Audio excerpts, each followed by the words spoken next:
Halo Handetolan, balik lagi di Tangerang News. Bersama saya Reza Zianur Rahman akan menemani kalian 5 menit ke depan.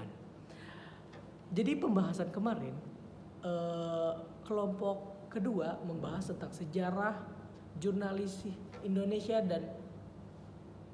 dan dunia. Yang berkelompokkan yaitu Abdul Khalid, Insi Safaza, Elina Hasnatul Ulfa, dan Ahmad Faisal. Yang menjelaskan yaitu sejarah jurnalis Indonesia zaman kuno sebelum munculnya media cetak modern. Pada zaman kuno jurnalis lebih bersifat lisan dan disampaikan melalui cerita, legend atau pidato. Misalnya Yunani kuno terdapat para menceritakan epik-epik kuno seperti Ilat dan Aesat secara lisan. Nah, berbentuknya yaitu kayak misalkan kita bercerita, contohnya seperti ceramah-ceramah sekarang begitu. Kayak berpidato lah, tapi tidak membahas tentang agama. Selanjutnya yaitu zaman Kekaisaran Romawi.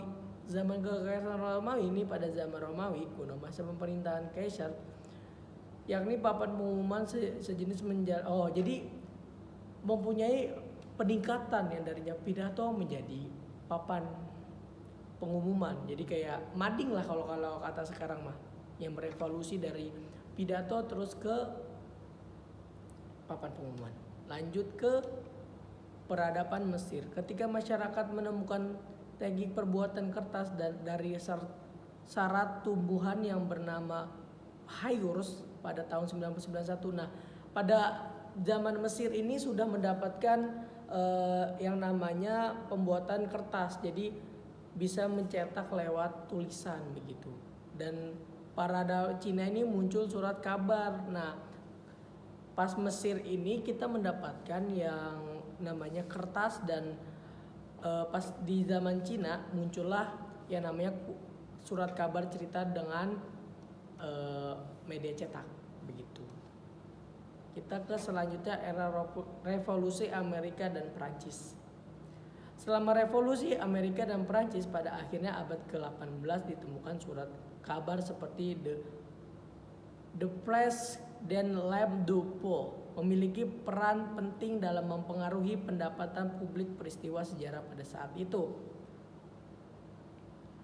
Zaman modern dan digital pada abad ke-20, melihat perkembangan media massa yang pesat, termasuk radio, televisi, dan internet, hal ini mengubah cara berita disampaikan dan diakses oleh masyarakat. Pada abad ke-21, karena adanya transformasi besar dalam jurnalisme dalam memunculkan media sosial, platform berita secara online. Nah, jadi dari abad ke-20 dan abad ke-21 itu perbandingannya lumayan agak signifikan.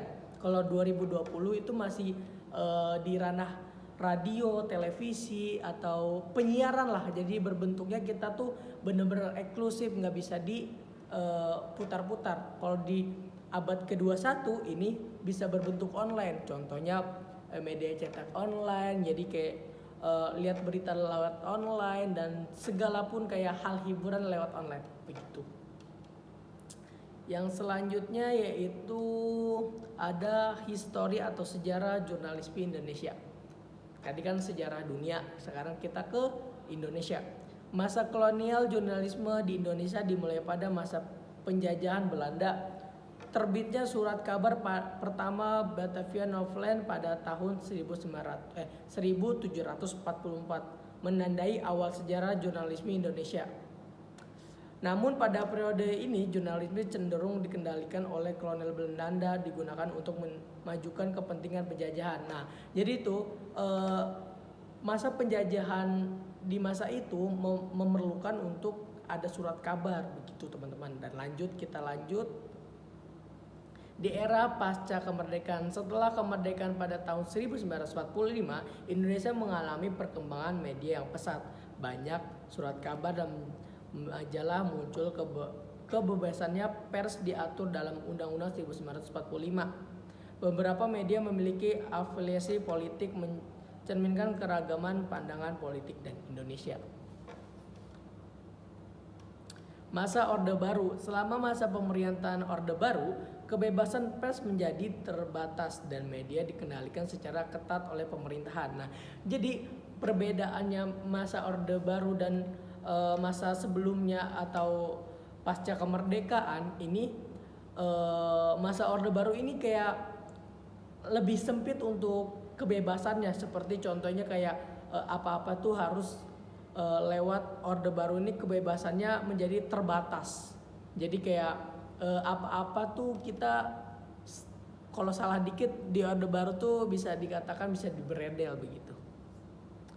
Mungkin sekian dulu beritanya. Saya Reza Zainur Rahman. Kurang lebihnya mohon maaf. Wassalamualaikum warahmatullahi wabarakatuh.